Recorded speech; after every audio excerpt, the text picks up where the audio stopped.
lleva el nombre, en efecto, de un gran mexicano, de un mexicano universal,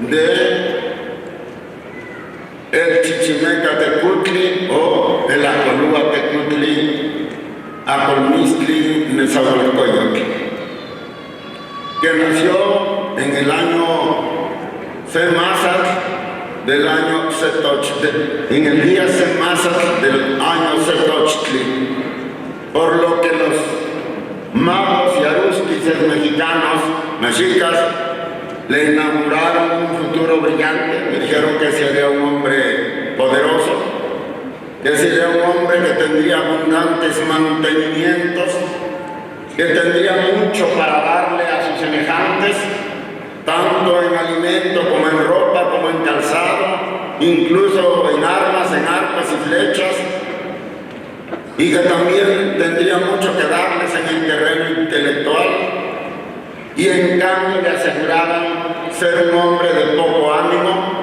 de ser un hombre temeroso por haber nacido en un día Semazatl, uno venado, uno ciervo, y el ciervo, decían los mexicas, por razón natural es temeroso, es huidizo, es asustadizo, y así será el niño que hoy en este día Semazatl nace a la vida.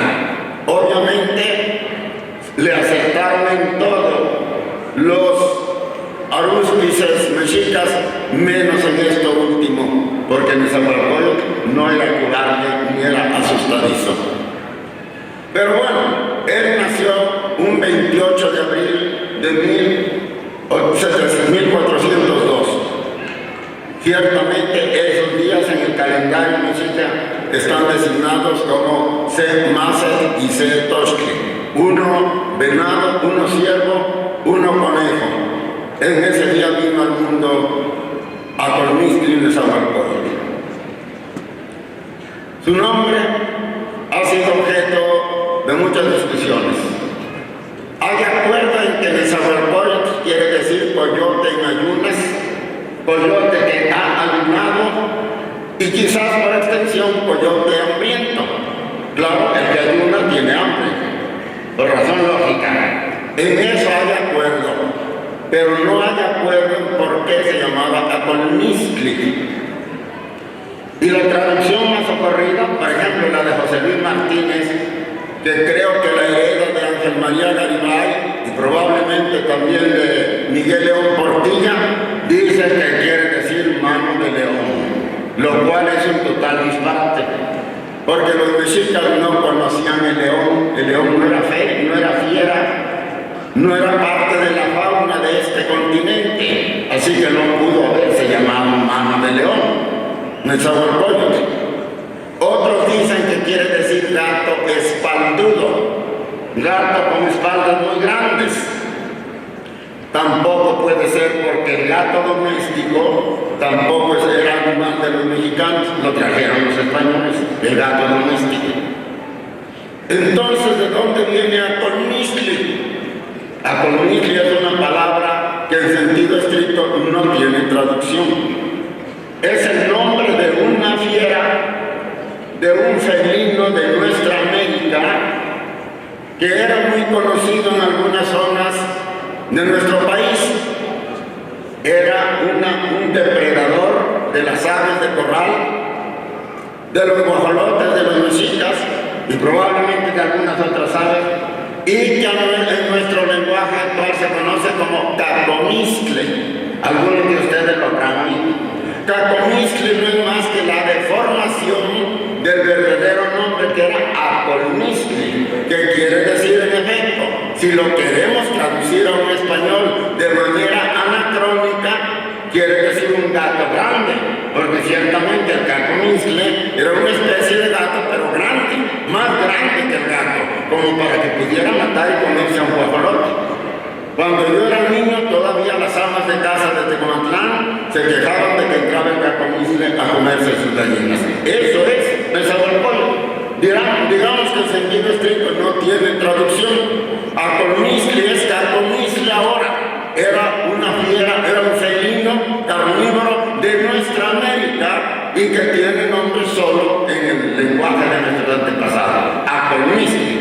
Ese era el nombre de nuestro rey poeta, Acolmistli Netzahualcóyotl. Y bueno, como decía Rosalba, se ha elegido el nombre de este gran mexicano porque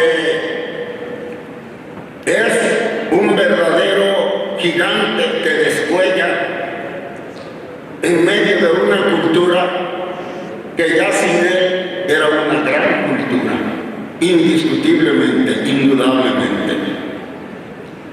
La cultura que los mexicanos desarrollaron a partir de la gran Tenochtitlan, México Tenochtitlan se llamaba, México Tenochtitlan, así se pronunciaba, México Tenochtitlan.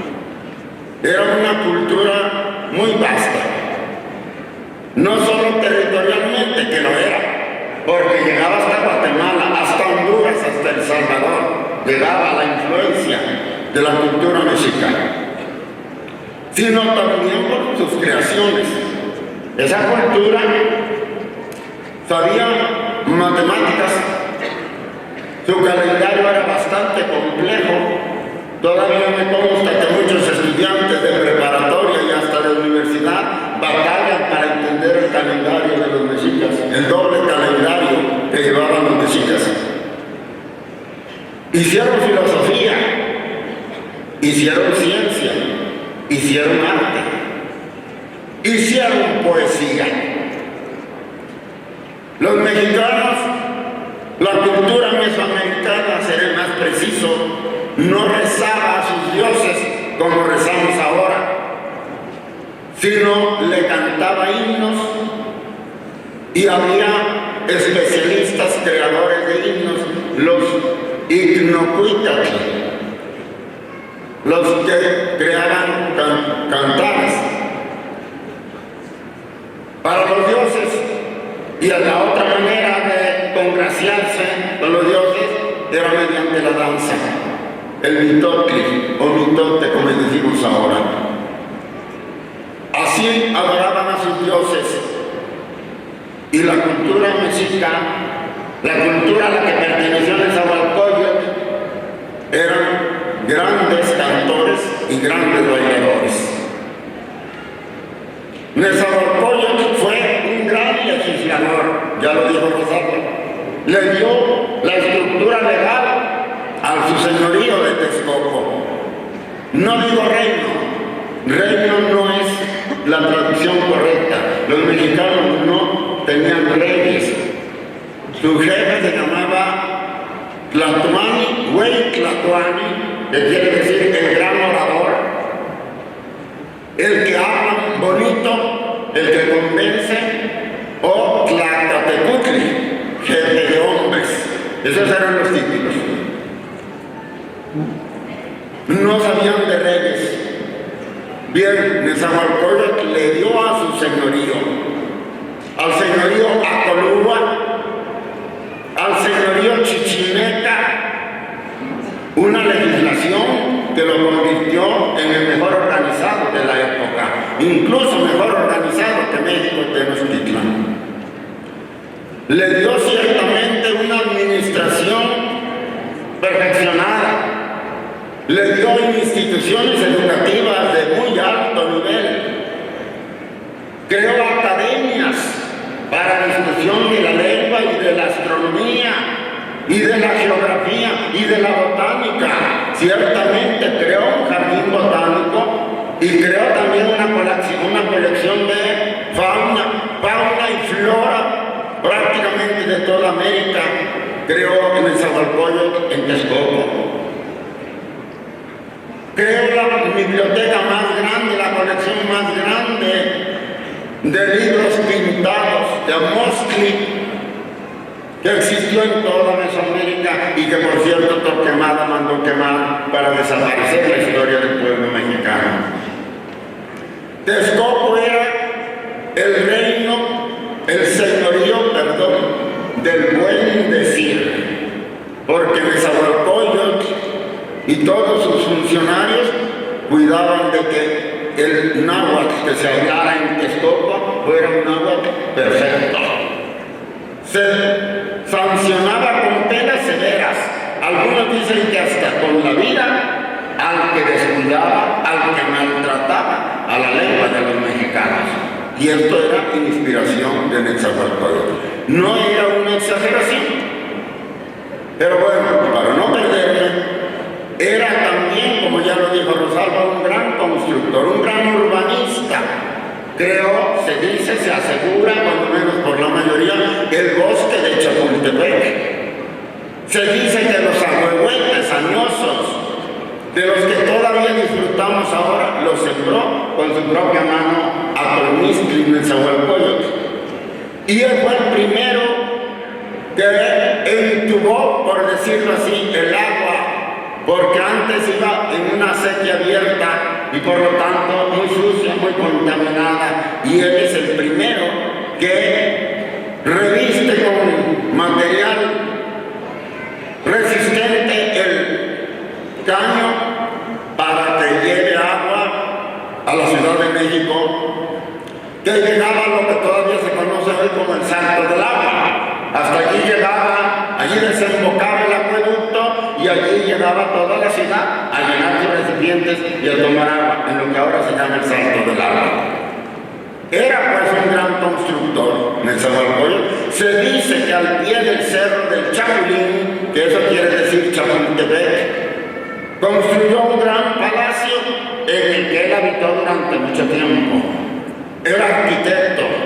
Y aquí en Texcoco construyó una pirámide muy bonita, muy bella, en la que dicen que cuando nadie lo veía, a eso de las 2 o 3 de la mañana, se levantaba y adoraba al Dios verdadero, al Dios único, al Dios impalpable, al Dios invisible, al Dios todopoderoso, al Dios dador de la vida, que era en el que verdaderamente creía, gracias a sus especulaciones filosóficas muy hondas, en aquel tiempo únicas, además en toda Mesoamérica.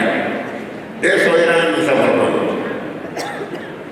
Pero ha trascendido los siglos, más que por todo eso, que ya es suficiente para que cualquier hombre sobre la tierra sobreviva siglos. Lo que más se sabe de él es que era poeta. Y uno pudiera pensar, bueno, ¿y por qué tanto ruido? Porque era poeta. Si era legislador, si era un gran administrador, si era arquitecto, si era urbanista, si era un gran guerrero. ¿Por qué? Sobre todas estas virtudes se resalta su carácter poético que tiene la poesía. Y esto tiene que ver con este auditorio y con el discurso de Rosalba y con lo que hoy estamos celebrando.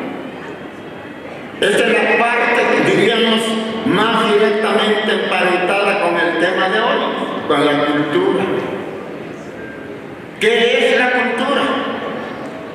Es un término huidizo, polisémico, de difícil traducción para el que no se dedica a estas cuestiones, a estas especulaciones. Pero uno pudiera decir, yo pudiera decir, en términos breves, que la cultura es aquello que separa al animal del hombre. Nosotros somos animales en cierta medida. Cuando menos ateniéndonos a nuestra parte carnal, somos animales. Y como animales tenemos necesidades biológicas que compartimos con los demás animales.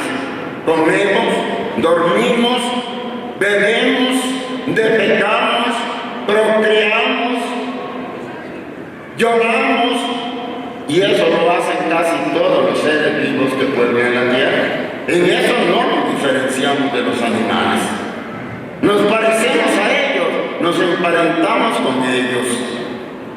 Y cuando el hombre solamente se preocupa por estos aspectos biológicos de la vida, cuando el hombre solo se preocupa por satisfacer sus necesidades biológicas, permítanme la palabra, sus necesidades animales, el hombre es egoísta, por definición. ¿Por qué? Solo piensa, por razón de la misma problemática que lo atormenta, solo piensa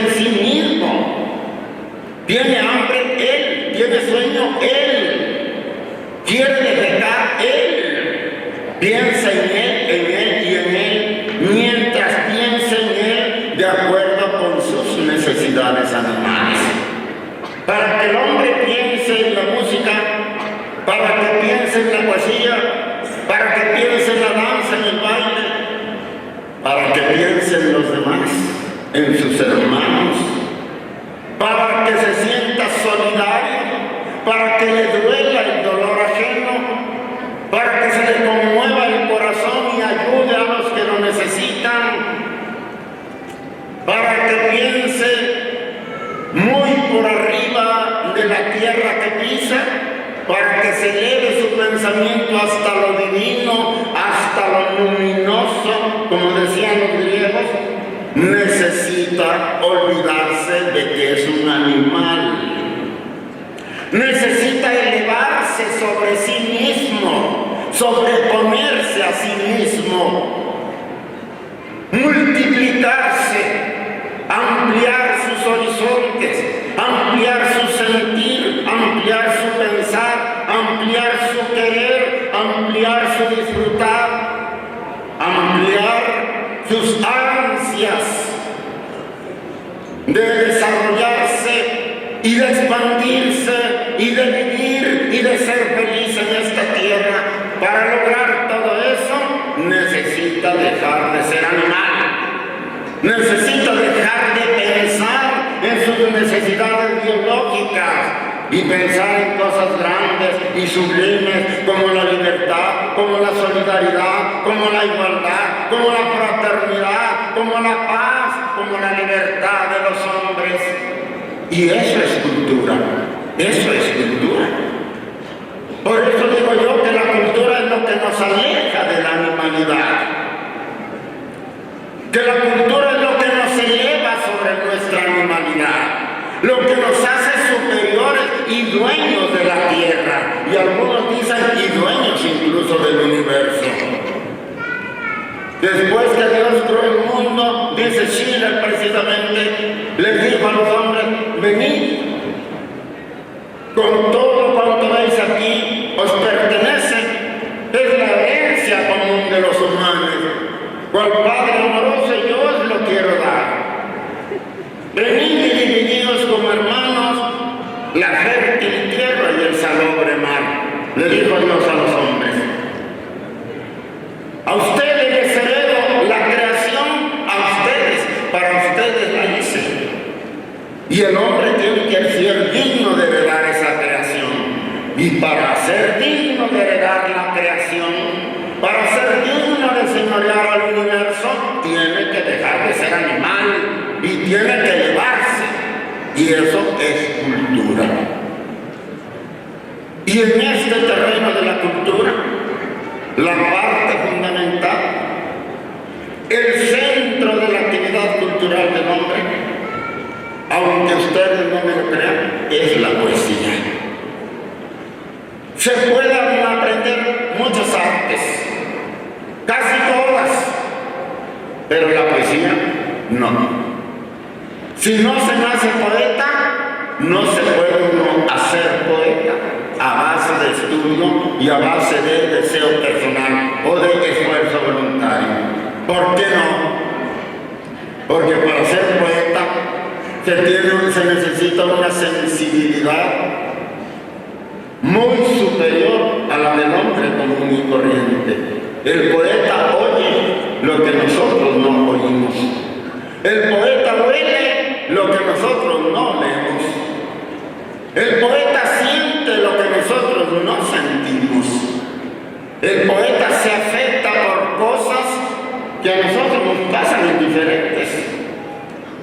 Y todo eso lo asimila el poeta, todo eso se vuelve carne de su carne y sangre de su sangre, porque eso quiere decir la palabra asimilar. Se vuelve parte de él y luego nos lo devuelve en forma de arte. En la forma del arte más sublime que el hombre puede hacer con el invento más grande que ha hecho la humanidad y que es la primera condición para alejarse de la humanidad, que es el lenguaje hablado. El hombre inventó el lenguaje hablado para hacer un milagro.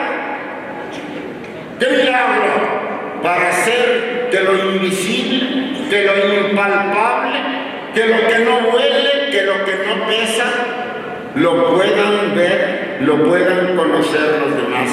Y ese es el pensamiento humano, ese es el sentimiento humano. ¿Ustedes han visto el pensamiento? ¿Saben de qué color es? ¿Cuánto pesa? ¿Cómo huele? ¿Verdad que no? ¿Han visto el sentimiento? Tampoco, ¿verdad? Pero a través de la palabra, nosotros nos enteramos de cómo pensaba Nezahualcóyotl, de qué sentía, de qué le angustiaba, qué le gustaba. Dice que le gustaba el aroma de las flores, dice que le gustaba el canto del Cenzontlatoli, porque así se llamaba el pájaro. Pájaro, literalmente 400 voces, nada más, porque no está allí la palabra pájaro. Toto, era un pájaro en agua, pero ahí no está Toto, está solo Cenzontlatoli, es decir, 400 palabras, 400 voces. Amo el canto del Cenzontlatoli, amo el olor, el perfume de las flores, amo el color del jade, etcétera, etcétera. Y este es el milagro de la palabra, que nos permite ver, oír, sentir, conocer lo que pensaba Nezahualcóyotl hace, pues, 600 años, poco más de 600 años. Lo que sentía Nezahualcóyotl. El poeta entonces hace de la palabra un lenguaje artístico, artiza el lenguaje, vuelve arte el lenguaje humano, lo hace arte, lo hace bello. El poeta no nos transmite propiamente ideas filosóficas, trabajosas, difíciles, esotéricas, inentendibles. El poeta nos transmite algo más bello, algo más emocionante, algo más gustoso. Nos transmite emociones, sentimientos, sensaciones. Nos transmite alegría, melancolía, amor, perfume. Eso hace la poesía. Y por eso la poesía es el arte de las artes. Y por eso el poeta, entre los griegos, era divino. Era divino el poeta, entre los griegos. Casi era un dios el poeta, porque el poeta hace lo que ningún otro hombre sobre la tierra puede hacer. El poeta conoce el pasado. Veamos cómo dice en su teogonía Hesiodo, cómo nació el mundo, cuáles fueron las primeras deidades que aparecieron y cómo se generaron los dioses y cómo se generó el hombre, etcétera, etcétera. Pero eso no lo vio Hesiodo y sin embargo nos lo cuenta con todo detalle. Y como Hesiodo se imaginó que su pueblo, sus contemporáneos y el mundo posterior le iba a reclamar que como hablaba de lo que no había visto, él dice, lo digo porque a mí me lo enseñaron las musas. Pastoreando yo mis cabras en el monte del Helicón, llegaron las musas, hijas de Júpiter, de Zeus y de Mnemosine, la diosa de la memoria. Y cortando un ramo de laurel me lo entregaron y me dijeron, con este laurel te nombramos poeta. Te hacemos capaz de contar el pasado, de adivinar el futuro y de relatar el presente. Ese es el poeta. Por eso era divino entre los griegos, porque el poeta sabe lo que no vimos, sabe lo que está pasando ahorita en la luna, por decirles algo para que nos entendamos, y sabe lo que todavía no ocurre. Dice Ramón López Velarde, refiriéndose al trueno del temporal, al trueno de nuestras nubes, trueno del temporal, dice, oigo en tus quejas crujir los esqueletos en parejas. Oigo lo que se fue, lo que aún no toco, y la hora actual con su vientre de coco.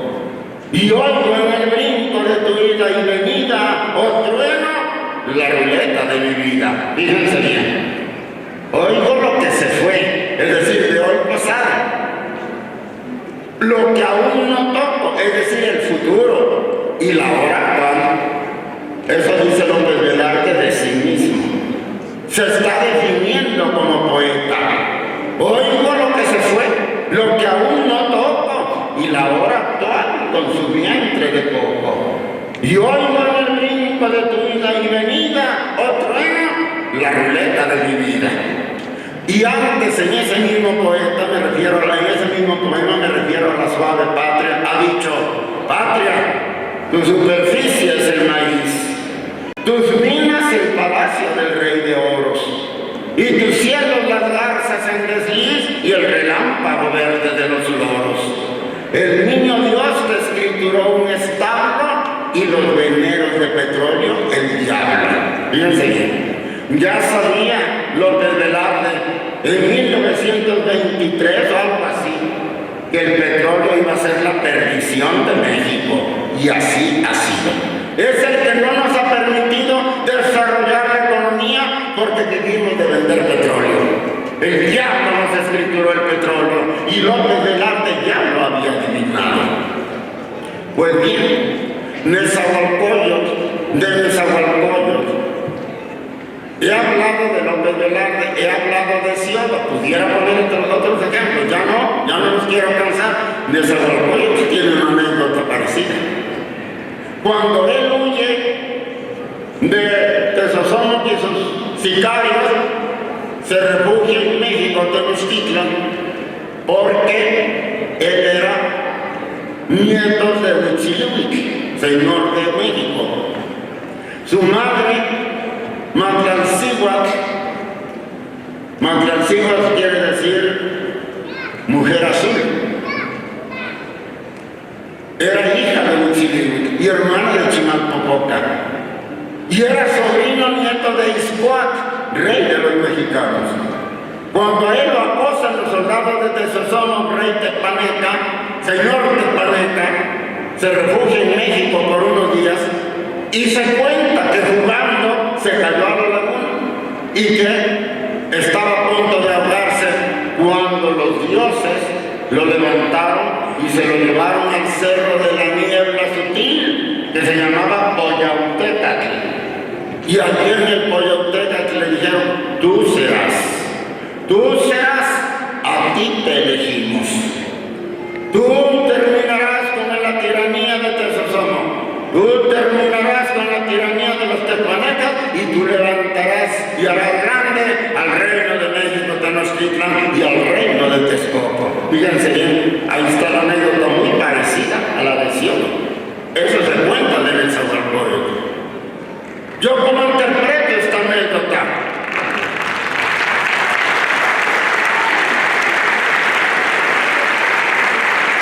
que es una manera de explicar el carácter divino que tenía Nezahualcóyotl como poeta. A mí a veces me molesta un poco oír que siempre se cita el mismo poema de Nezahualcóyotl, los mismos 4 versitos. Eso es cierto, pero Nezahualcóyotl escribió mucho más y se conocen sus versos. Y debiéramos conocerlo y declamarlo en español y en náhuatl, porque están en náhuatl sus poesías. Era un gran poeta Nezahualcóyotl. Y por eso, por sobre todas sus virtudes, se habla de Nezahualcóyotl poeta. Y por eso está tan ligado a la cultura del mundo. No exagero, Nezahualcóyotl es un hombre del mundo, de la cultura mundial. Y con más razón de la cultura nuestra. Debemos interiorizarlo, amarlo. Haberle puesto a este auditorio a don Micli Nezahualcóyotl es apenas de elemental justicia. Tú, para quien pocas fueron las victorias antiguas y para quien clásicas glorias serían apenas de ley y razón, le dice Rubén Darío al Quijote. Bien, pero hay otra cosa que quiero destacar. Nezahualcóyotl es fundador de la cultura de todo el lado del imperio que dominó a Mesoamérica desde 1325, año que se funda México Tenochtitlan, hasta 1521, año en que Tenochtitlan se rinde ante los españoles.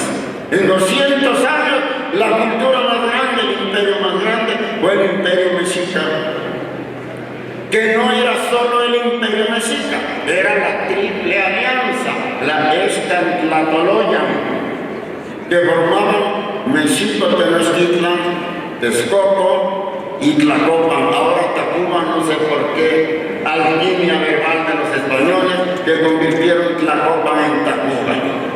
El reino de Tlacopan, el reino de México, Tenochtitlan y el reino de Texcoco forman la triple alianza, y la triple alianza conquista Mesoamérica y construye la cultura más grande que se dio en nuestro continente antes de la llegada de los españoles. Y en esto, Nezahualcóyotl, Acolmixtle Nezahualcóyotl es fundamental. Y les voy a decir por qué y allí termino. Todo esto lo digo para que nos demos cuenta de que no se trata de ponerle un nombre sonoro al auditorio, que no se trata de llenar un requisito de apantallar a nadie. Esto tiene repercusiones muy hondas, para mí tiene repercusiones muy hondas, las debería de tener para todo mexicano. Los texcocanos eran una rama de los chichimecas que llegaron al Valle de México antes que los mexicanos. Conquistaron al reino de Tula, bueno, al señorío de Tula, es decir, la cultura tolteca ya estaba en decadencia, no estaba en su apogeo.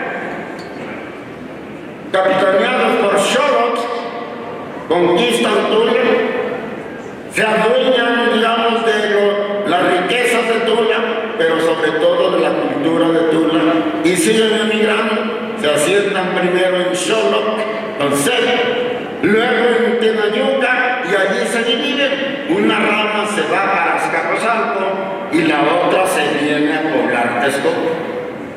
Con el tiempo se forman dos grandes señoríos: el señorío Tepaneca, que capitaneaba, que dirigía Tezesomo, y el señorío mexica, que para nuestros propósitos estaba señoreado por Techotlán. Las dos ramas. Y desde entonces, los tezpanecas con Tezesomo empiezan a reclamar Texcoco como suyo. Tezesomo dice: yo tengo el derecho de gobernar en Texcoco, porque Texcoco es parte mía, parte de la misma inmigración y parte de mi cultura, y yo debo señorear Texcoco. Y ahí empieza la broma. Muere Techotlán, lo hereda su hijo Ixtlilxóchitl Ometoztli, Ixtlilxóchitl el viejo, Ixtlilxóchitl Ometoztli, y la bronca sigue. Y finalmente, para no hacer relato, matan a Ixtlilxóchitl Ometoztli cuando Nezahualcóyotl tenía 16 años. Esto está ocurriendo pues en 1418. Nezahualcóyotl se refugia primero en México, porque allí están sus tíos. Allí ocurre lo de la montaña Poyauteca, donde lo declaran poeta. Y luego se refugia en Tlaxcala. De Tlaxcala se viene a Charco, donde por cierto mata a una mujer que dicen que traficaba con pulque. Y como estaba prohibido eso, dicen que Nezahualcóyotl la mata por eso. Otros dicen que no, porque lo quiso denunciar, delatar, porque él andaba fugitivo. Y total, que al final de cuentas Nezahualcóyotl puede regresar a Texcoco, pero como súbdito de Tezesomo.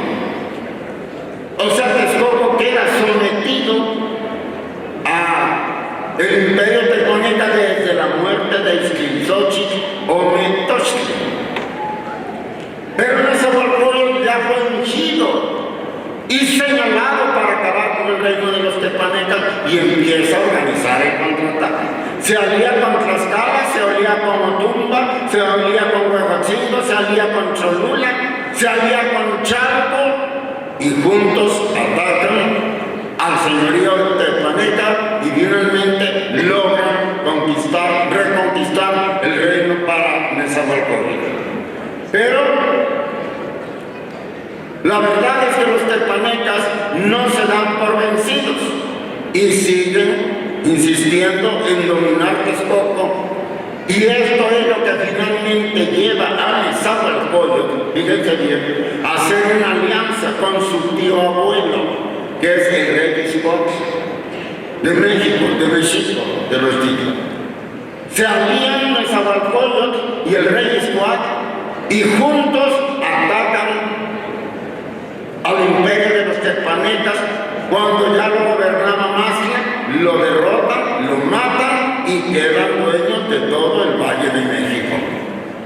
Es así como se inicia el gran imperio mexicano y junto con esto la Triple Alianza. Por eso es que Nezahualcóyotl es fundador del imperio mexicano.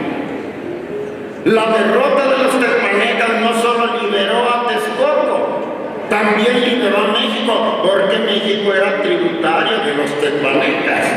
México era un islote de los tepanecas y les pagaban un tributo altísimo para poder vivir allí, entre los tules y entre los juncos.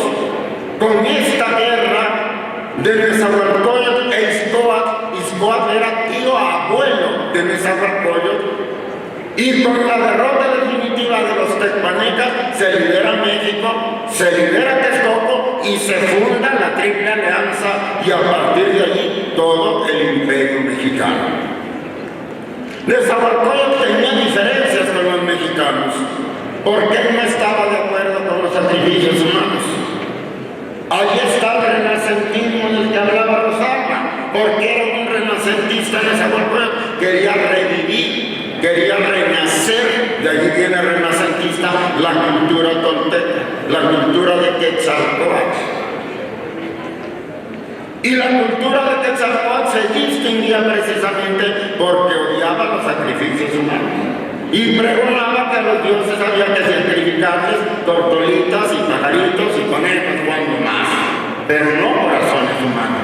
Y esto es lo que predicaba Nezahualcóyotl. Pero la Triple Alianza no le deja mucha libertad y entonces tiene que hacer sacrificios, y hay sacrificios también en Texcoco. Pero in pectore, como dice la iglesia, como dice el Papa cuando nombra a un cardenal que no lo quiere quemar, en su pecho, en su corazón, Nezahualcóyotl era enemigo de los sacrificios humanos. Y de allí empieza a florecer el imperio mexicano. Y de allí se crea la cultura mexicana. Y de allí viene la conquista de los españoles. Y de allí el gran mestizaje que nos da origen a nosotros. Nosotros somos un pueblo mestizo, indudablemente mestizo. Sangre indígena y sangre española. Pero no pasa lo mismo, por ejemplo, en el norte de México. ¿Por qué no? O allí, ¿por qué la raza es más española, más blanca, menos mestiza? Porque allí no había cultura indígena. La cultura indígena empezaba, digamos, de Querétaro para abajo, hasta América Central. Y esa fue la cultura que los españoles batallaban para someter y luego para asimilar, y de allí brotamos nosotros. Y de allí nace este pueblo. Y por eso en la raíz de este pueblo está la alianza de Nezahualcóyotl e Ixcoatl, la derrota de Tezosomo y la fundación de la Triple Alianza. Y este es el otro gran mérito de Acolmiztli Nezahualcóyotl. Acolmiztli Nezahualcóyotl, y termino con esto, es grande entre los grandes, es mexicano entre los mexicanos, es un hombre universal, porque es el poeta más grande, no el único. Hubo otros poetas y muy importantes, pero sí el más grande de la cultura antigua, prehispánica, y además porque era un estadista que junto con Ixcoatl son los fundadores del imperio mexicano y de la Triple Alianza. De allí venimos nosotros. Allí está nuestro principio, nuestra verdadera raíz. Y así nos explicamos como raza de bronce, como raza de cobre, como raza cobriza, hija de la mezcla de los mexicanos, de los mexicas, de los texcocanos y de los españoles que conquistaron Mesoamérica. Así que allí está Nezahualcóyotl el Grande. Ahí está el clamatín del Nezahualcóyotl. Ahí está la estatura del hombre que hoy honramos poniéndole su nombre a este auditorio. Y por eso yo me siento emocionado. Creo que ya hablé de más. ¿Sí, verdad?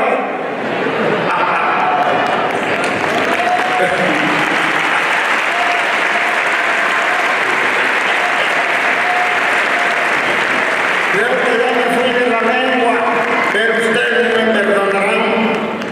Me tocaron una de mis debilidades y como dicen en mi tierra, no llames al dulcero donde hay muchachos. Me tocaron uno de mis lados sensibles, ni modo, ya me fui de la lengua. Pero yo quería honrar como se debe, quería honrar con todo mi corazón a este mexicano ilustre, del que solo se dice que era poeta y se menciona uno solo de sus poemas. Eso es trivializarlo, eso es vulgarizarlo, eso es atropellarlo.